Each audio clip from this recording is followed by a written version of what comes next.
August 22nd, 2013. From El Cajon, California, this is episode 27 of You Can Bet on That. Hi, everybody. Welcome to You Can Bet on That, a podcast for the recreational gambler. My name is Mark Duvall, and as always, next to me in the You Can Bet on That studios, Dr. Mike. Hello. Let's jump right into it. So last episode, we were talking about gambling etiquette. Right. Or lack thereof. Right, exactly. And we got an email from listener Brian, who wrote, after hearing the gambling etiquette section of episode 26, especially the part about keeping your hands out of the way in craps, I had to relate this quick story. I was playing at the old Showboat in Las Vegas when I failed to follow the piece of etiquette about keeping your hands up. The dice hit my hands and it hurt, which, you know, they do hurt. Those casino dice, right? Yeah. They're sharp, right? They're sharp. They sharpen them on purpose. Yeah. So the dice hit my hands and it hurt. Sure enough, the dice landed on 7 out. After calling it, the stick man turned to me and had the gall to say, "Thank you for the bet, sir." What a piece of what. And so, I mean, the dealer is basically doing two things here. Trying to make Brian feel bad. Right. Right. You know, for everybody losing. Right. And secondly, you know, congratulations, the casino wins. Right. I would have asked him who peed in his Cheerios. We talked about this last time too. It's how the dealers treat you is so important. Right. Really, there's not a lot of difference between rules from casino to casino. Well, especially with craps. Yeah. Well, if there was a boxman on the table, if I was a boxman, I would have said something to the dealer. Because first of all, I mean, it could have been a 7 no matter what. Right. I mean, sure, we talked about this. You don't Nobody like likes your it, hands but yeah. down there, but so what? Well. If 7 wasn't coming that roll, it might have been the next roll, right? I mean, and there's no reason it wouldn't have been that real. Yeah, but even so, it's bad enough that a player might say something like that, but oh well, it's a player. What are you going to do, right? Free speech or whatever. Right. But when it's an employee of the company, right? He's representing the company. Yeah. And I mean, as I learned last week, when the dice hit somebody's hand, 7 is the most likely number to come up. Yes. Right. I think I told you that. Yeah, you told me that last week. I'm remembering it. That's right. So this was a bad experience. Brian goes on to say, I had never and have never since heard a comment like that. I never played craps at the Showboat again. Of course, today it's a dirt lot. Do you remember we went to the Showboat once? God, I vaguely remember it. There was a trip that we went to Vegas once and we decided let's go to as many off-strip casinos as we can. Okay, yeah, right. And we rented a car. In fact, we went out to all the station casinos. We went out to all the stations. This was the same trip where you hit that $15,000 slot at Bellagio that we talked about last week. At the end of that trip. But we rented a car. Yeah, we went all up the Boulder Strip, hit station casinos. But Showboat was one of the ones that we went to back when it was called Showboat. Right. They changed the name to the Castaways in the 2000s because I think there were several reasons. People, old Harrah's has kind of a Showboat look to it. Right. I guess they didn't want to, have the confusion there. But yeah, and they had a big bowling center. Oh, that's right. They had a huge bowling center, and I think they sponsored like a PBA tournament and stuff. It was big, there. yeah. It was a big thing. Yeah. We should tell people, by the way, the reason that all this stuff, Mark knows all this, exactly what trip it was and everything, is because he's been keeping track of every gambling trip we've ever been on. He has a journal, a log, and it's all written down in there. I mean, I just go by memory. I kind of vaguely remember 30 years ago, but no, Mark can go back and it has detail for detail what happened. Although I did not list all the casinos we went to on that trip. I should have. You should have. Because we went to a bunch, but Showboat was definitely one of them. Anyway, it's gone now.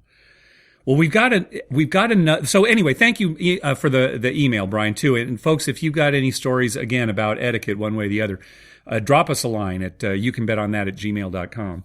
So we've got another story that has to do with hands in the down at the craps table. And it happened this weekend. Yeah, and bear with us because when we start, it's not going to sound like it at all. But we went out this weekend and we were playing craps, and it wasn't going too well. So we went and got something to eat. Yeah. And when we came back, they have 3 tables, and only two of them were open, and they were packed. Right. This was Friday night. Right. And so, I wasn't even sure the third was going to open, but then one of the pit bosses came over and said, "Oh yeah, we're going to open that one up at 10 o'clock." Right. And at this point, it was like 9:45 or 20 till 10 or something. Right. So we're thinking, well, what should we do? Let's just wait for this tape. Actually, we walked around a little bit. Yeah, we tried to kill some time. Maybe we'll play some Mississippi Stud. Or we couldn't find the table. They're redecorating, or they're rearranging everything there. So we went to a video poker machine. I said, well, let's go to a video poker. Yeah. I can put $100 in there and sit there for 20 minutes and just play video poker.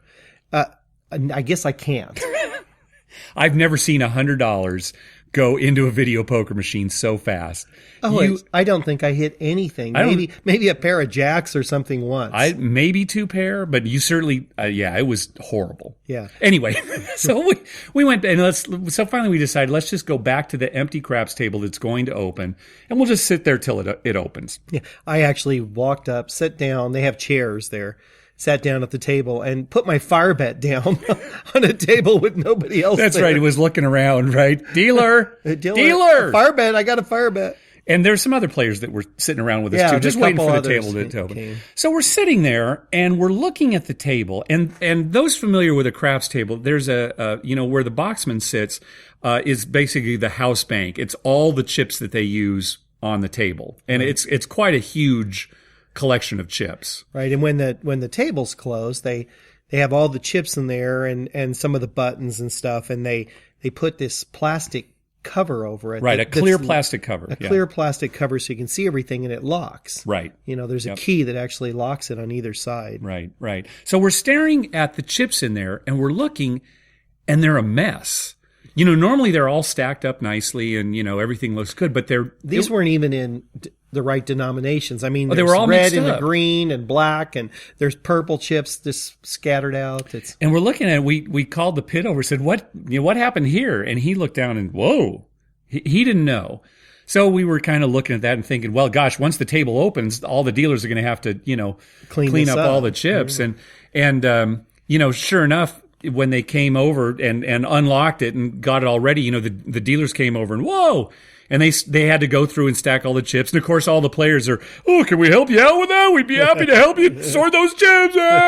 They all fell too when they took the case off. Right. They just, it's just a mess in there. So it took quite a while before the table finally opened because, they had to stack all these chips. So finally, another pit comes over and tells us the story of how these chips got in disarray. And you heard more of the story later that I missed, so I'm going to let you tell it from this point. Yeah, well, evidently, 2 guys on the adjacent table were playing craps, and I guess standing next to each other. Earlier in the morning. Okay. So they said morning, so, I'm assuming before noon. And they had, I guess, some kind of disagreement about something or other. There was some kind of friction between the two of them.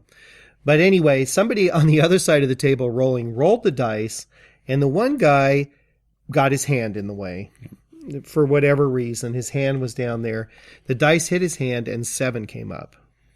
And so the other one said something to him, chastising him, and that led to a little bit of a scuffle. A physical Scuffle, altercation. yeah. And I guess, I don't know that punches were thrown, but they said there was a lot of pushing and shoving, and the one guy got pushed into the table that we were on. The empty table. It was empty at the time. Yeah, right. The empty table behind him. And actually, hit the table so hard it pushed the table and lifted it up, and that's why all the chips had fallen.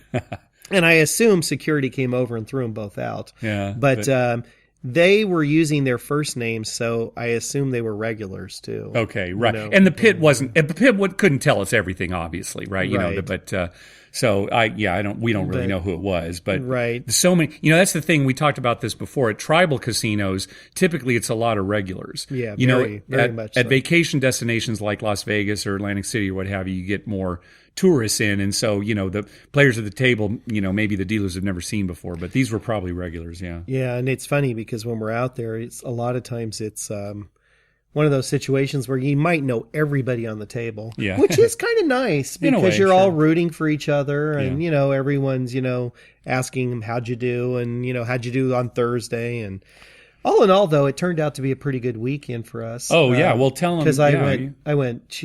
4 days, Tuesday, Thursday, Friday, and Saturday. Jeez. And ended up just slightly ahead, I think, for the 4 days. Very little. It may be a little down. I kind of lost track there a little bit, but it wasn't bad at all.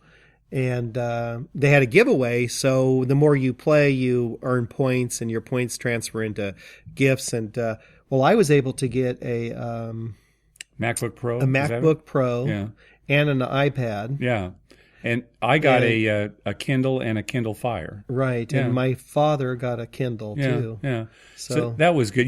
But seriously, this is the most you've been in a single week, because you worked all week too. It's not like you took off work. Oh, right? no, I worked too. I went after work on Tuesday and Thursday night, and then Friday we were there till like 2 a.m. Right. And then you got there like noon on Saturday. I got there at noon on Saturday. So I was sleeping about 3-4 hours a night. I was exhausted. I'm way too old to be doing that. I mean, that would have been rough in my 30s. That takes us back to when we used to do that. Drive to Vegas and then come back. Yeah, we used to do that regularly. I mean, it used to be a situation where Easter morning we're hurrying home from the casino to get to our parents' house. So, so we can go. We pass people that are driving to sunrise services, right? And we're on our way to just trying to get home. Just trying to eat our rolled tacos and get home and get a couple hours sleep before we have to go to our parents. That's right.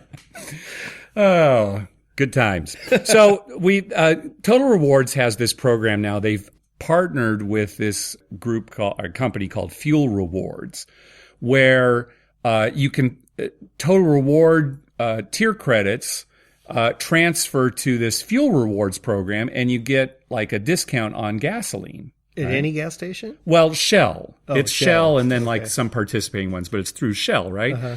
So I thought, oh, well, that's good. I mean, I'm playing at the casino anyway, and it doesn't come off of like your reward credits. It's just a completely separate thing where if you sign up, you automatically start getting these discounts. Okay, so it doesn't affect your reward. No, it doesn't affect any reward credits or tier credits that you get through Harrah's. So, why not, right? Right. So I signed up for it, and I got a card in the mail, and oh, great. So I went on the website every once in a while and would check if I was getting any kind of discount. And it took a while to kick in, but finally it kicked in, and it was 20 cents off per gallon.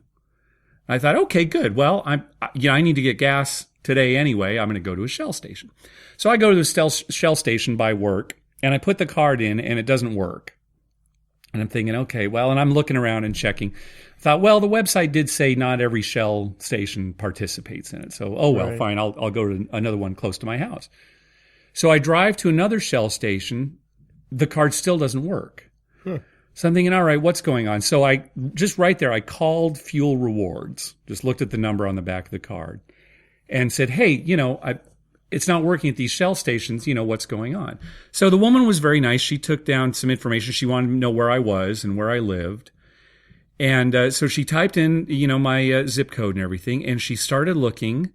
And she said, well, are you close to this location? I said, well, kind of. And no, never mind. Are you close to like this location? No, never mind. She looked. There are no participating Shell stations in the San Diego area. Oh, God. None. I'm not going to sign up. I was, when I first started, I thought, I got to tell Mike about this. And I'm already up to 45 cents a gallon. Really? Yeah, and it's completely worthless to me. Wow. And so now, can someone else use that?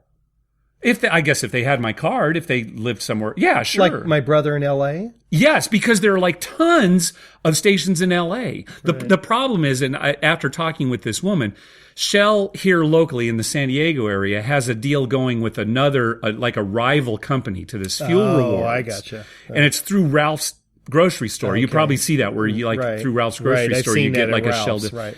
But nothing in San Diego. I mean, she was expanding the radius further and further and nothing. And I looked at other things, Los Angeles, Seattle, Las Vegas, just not here. Well, you can't let that go to waste. You should drive up to L.A., fill up. Yeah. And come back, and then have to buy gas here. Well, I mean, seriously, your brother should at least sign up for it because he plays too. He plays too. Yeah. Well, that's what I was thinking. Yeah, I'm going to have him. I think there might be a maximum of like 50 cents a gallon, but still 50 cents a gallon, right? So absolutely worthless to me. But if there are any listeners out there, I guess it's a good thing, right? Yeah, if it's you good if you live in L.A. go, yeah, right, or other places. It's just for whatever reason. Well, because it's a rival now that I company, think about it, my brother hasn't bought gas in 20 years because his company buys all the gas for him. All right. So it wouldn't even help him. Yeah. All right. Yeah. Well, anyway, there you go. That's my story. Yeah, it's good. So something's going on here in California regarding tribal casinos. Now, recently, our governor, Jerry Brown, signed a bill that is allowing a Central Valley Indian tribe to open up a new casino near the city of Madera.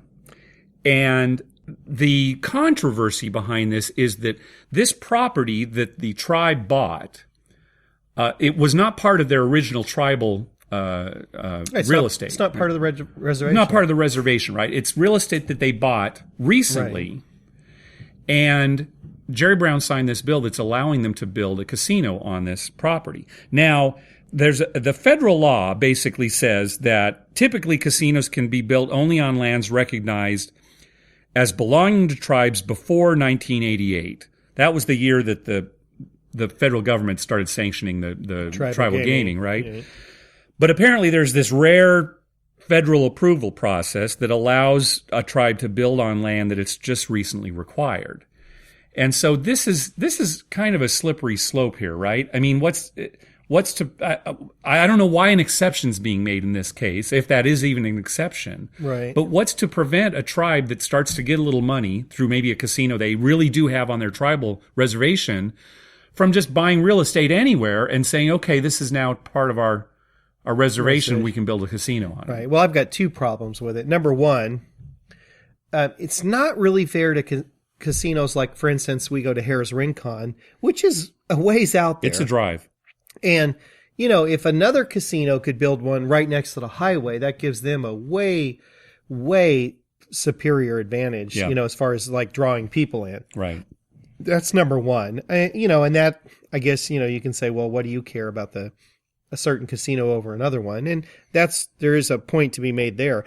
But the other thing that would bother me is I don't want casinos everywhere. Right. Here we're a gambling podcast, but we're here to say we don't want casinos everywhere. Well, it's true. There's a limit to everything. Right. For instance, Sequan, which is another local Indian casino here in San Diego County, they bought the U.S. Grant, which is a hotel in downtown San Diego. Right in downtown San Diego, yeah. And there was a lot of talk when they bought that they were solely buying that to have gambling. I mean, if you had gambling in downtown San Diego, oh yeah, you're not that far from being to Las Vegas, right? Yeah, it's right. Or at least a Reno or some smaller gambling. Well, right, and so all the other tribes too start buying that downtown real estate and just putting up even little casinos, right? Right, yeah, exactly. I mean, and I believe me, I mean, I enjoy the casinos, and I'd love it if Harrah's was like 5 miles from my house, so I could just pop in. Yeah, but I don't want them everywhere. No, I'm not sure why this exception was made. And, what deals are being made behind closed doors? Who knows? Right. But it made it through the legislature. I guess there was a pretty big battle for it, but it made it through the legislature and then the governor signed it. So hopefully this isn't a precedent. Hopefully it is really a one-time thing, but we'll see. Well, if there's enough outcry, it will be a one-time thing because Yeah. it'll be just too hard to get it through a second time. Yeah. Too much of a good thing is never good. That's right. Excluding ice cream, Right. which you That's can never always get good. enough. How could you eat too much ice cream? Yeah, I mean, that's crazy to not even eat talk enough about. ice cream. Mm-hmm. But there are some things that you can get too much of. Right. Yeah. And gambling is one of them. Yeah, there's only a couple, but Well, I could go for some ice cream. Why didn't I buy any on the way home? All right.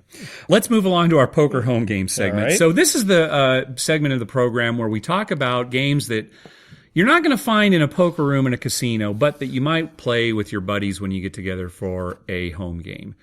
And, on last episode, we talked about AC Deucey Double Potsy. Yeah. We played it at our home game. You weren't there, but it played pretty well. Yeah. I was surprised. I wasn't sure, but it actually played pretty well. people liked it. Yeah, it went like for 3 deals. I think like 2 people got 1 leg and then somebody finally won it. But yeah, it went over pretty well, I thought. And, So, well, change the name and I'll play it. all right.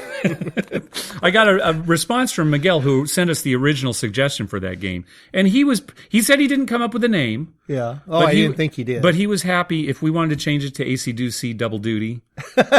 Is he okay with that? Yeah, he's okay with that. Yeah. All right. Yeah. Well, there you go. All right. So the game we're going to talk about tonight is called Four Queens.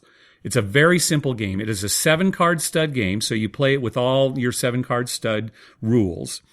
And each of the 4 queens in the deck has a different power, a different characteristic. And let's go through them. First of all, the Queen of Hearts is wild. Completely wild. Completely wild. It's the only wild card in the deck. Queen of Hearts, wild. Good. That's an easy one. Queen of Diamonds, if you have the Queen of Diamonds in your hand, you will split the pot with whoever has the best poker hand. Half the pot. Half the pot. So Queen of Diamonds, you get half the pot. Queen of Clubs, if you have the Queen of Clubs in your hand, you'll get an extra down card. Kind of like, remember we talked about baseball a few episodes ago, and if you get a 4 in baseball, you get an extra card. It's kind of like that. So the Queen of Clubs, you get an extra card. Now, if the Queen of Clubs is dealt up to you, you immediately get the next card off the deck down.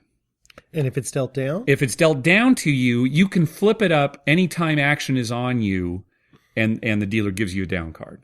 Gives you an extra card. An extra card down. Yeah. So it's up to you. If it's down, you don't have to reveal it right away. You can reveal it when you want. Yeah. But if it's dealt up to you, Queen of Clubs, you automatically get your down card, just the next one right off the deck.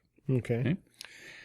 The Queen of Spades, and this is the big one. If you have the Queen of Spades in your hand, at any time during the game, you can declare the game dead when action gets to you. So when it comes to round, whether you've been dealt the Queen of Spades up or down, you have the choice to kill the game when action is on you. Yeah, and we had to make that distinction, I think, a couple times.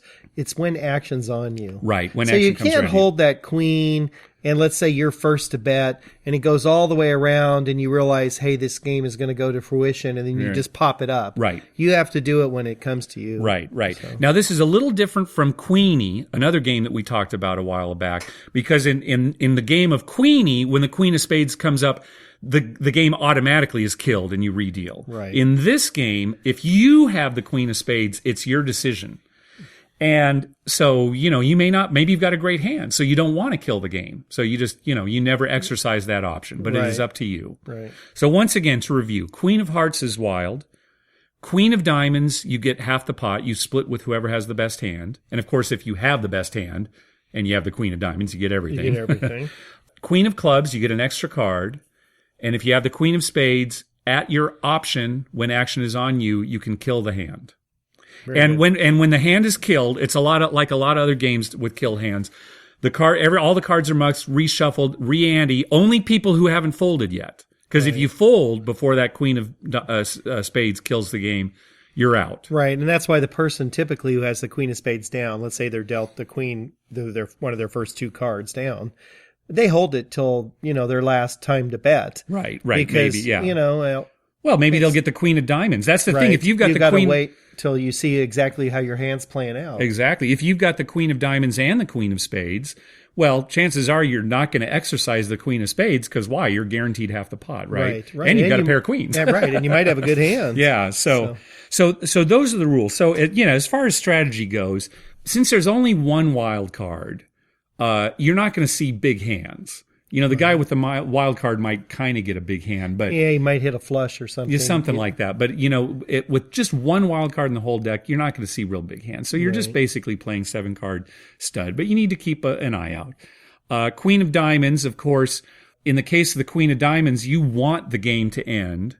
So if you've got it down, maybe you bet, maybe you don't bet, because if somebody else has the Queen of Spades showing, you're thinking, I don't want that person to kill the game. Right. So you got to kind of be careful. You can't just start throwing money into the pot. Right, Because exactly. if somebody kills the game with a queen of spades, your queen of diamonds is no good, and then there's a reshuffle. And you might not get a good hand next time. Right. So you got to be kind of careful when you've got the queen of diamonds. That's Now, a tricky one to play. yeah. Really. It's because you're not guaranteed until the game is You do end. kind of want to bump the pot up a little because Right, you're going to get half to of get it, money. but you don't want to be so aggressive that somebody just says, "Oh, screw this," and kills it. Right, exactly. As far as the queen of clubs go, nothing real strategy-wise there that you need to know about. You just get an extra card, extra down card. And then queen of spades, that's up to you. Do you think you have the best hand? Does somebody else have the queen of diamonds? Right. Sometimes it's easy. If you've got garbage, just kill it. And it's up to you when you want to kill it. If you want to keep the pot small, which I would, that's kind of the way that I play, I'd probably kill it as soon as I could if I really had no chance of making a hand. Yeah, it would depend on what you had in your hand. Yeah, and right. it would depend on what people are betting. Right, exactly. You got to watch. If there's a check around, you're obviously not going to kill it.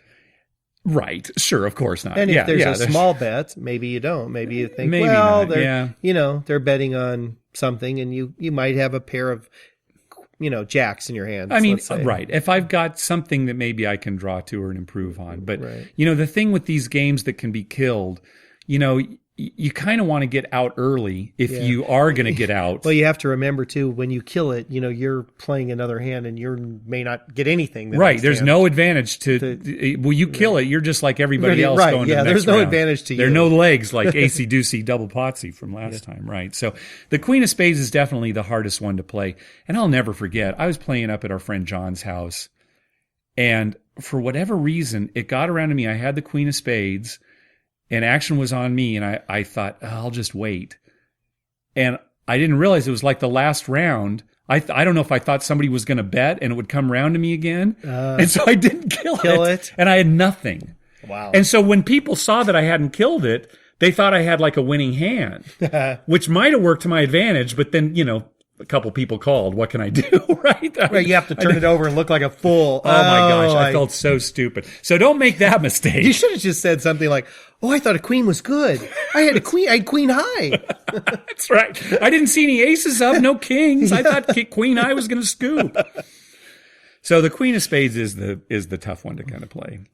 We played this once, and our good friend Paul won this game with all 4 queens in his hand. So he gets our jackpot. Right. 4 of a kind and jackpot. He wins the game. And, he was just crowing. It's just, that's the name of the game, boys. 4 queens. And just flipping it over.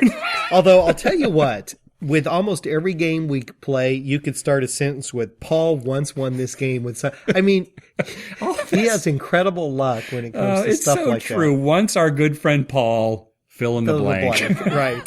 Yeah. Once our good friend Paul ripped his pants in a casino. Right? Once our good friend Paul won 4 queens with all 4 queens. All right. So that's it for our poker home game this episode.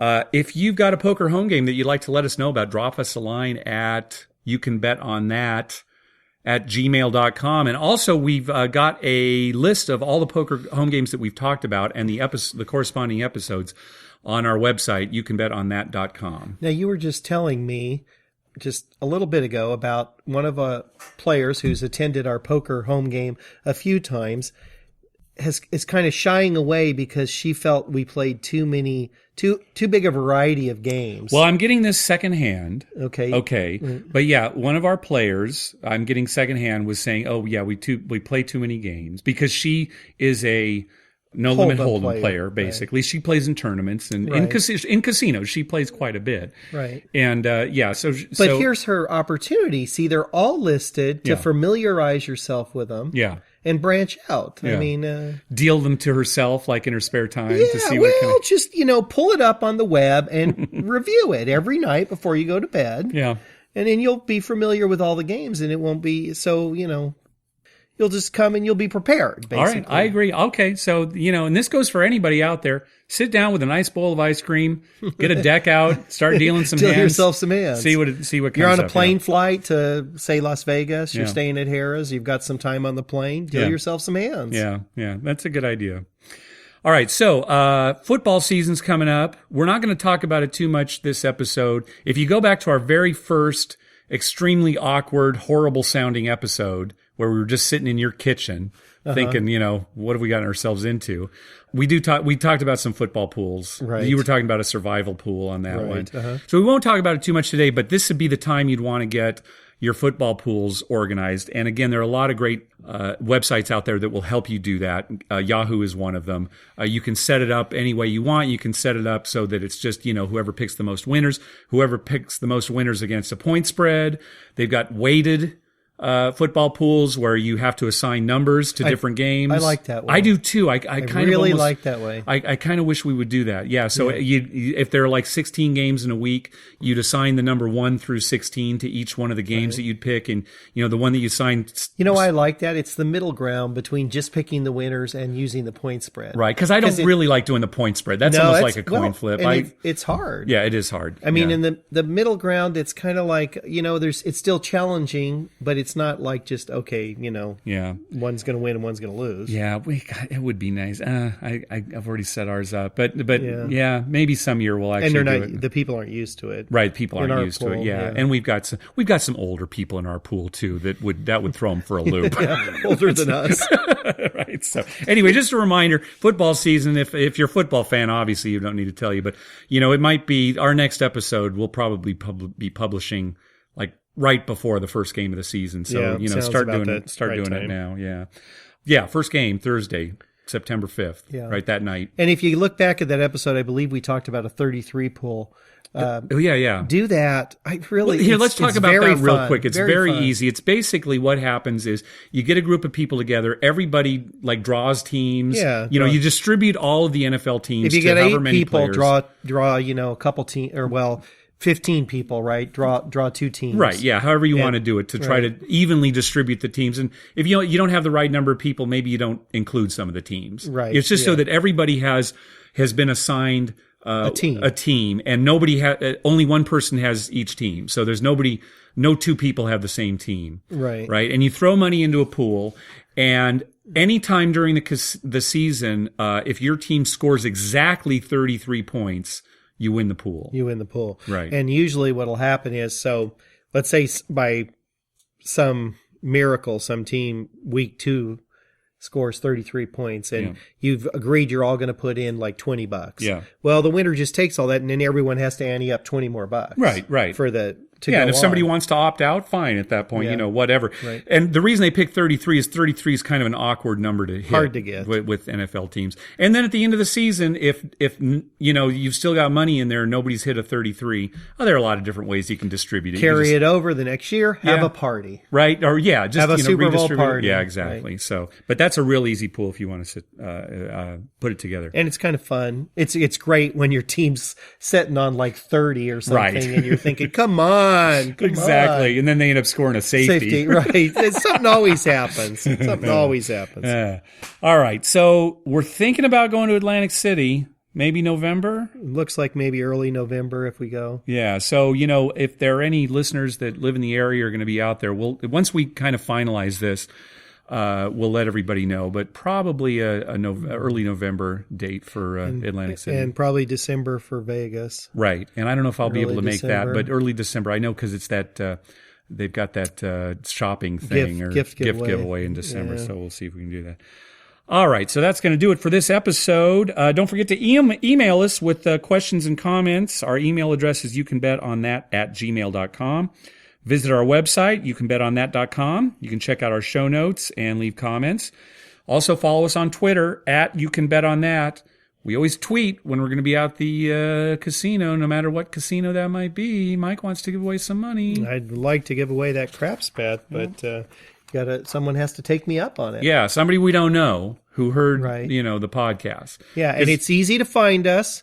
If we're at Harris Ring Con, go to the craps tables and ask any of the dealers, where's Mike and Mark? Yeah, exactly. And they'll tell you. Yeah, or just look for a couple of guys that are kind of obnoxious, not rude, but just, kind of unfunny and trying to be funny. And if you hear anyone say, give me a two-way world on the come out, that's me. That two-way world Mike. Yeah, two-way world Mike.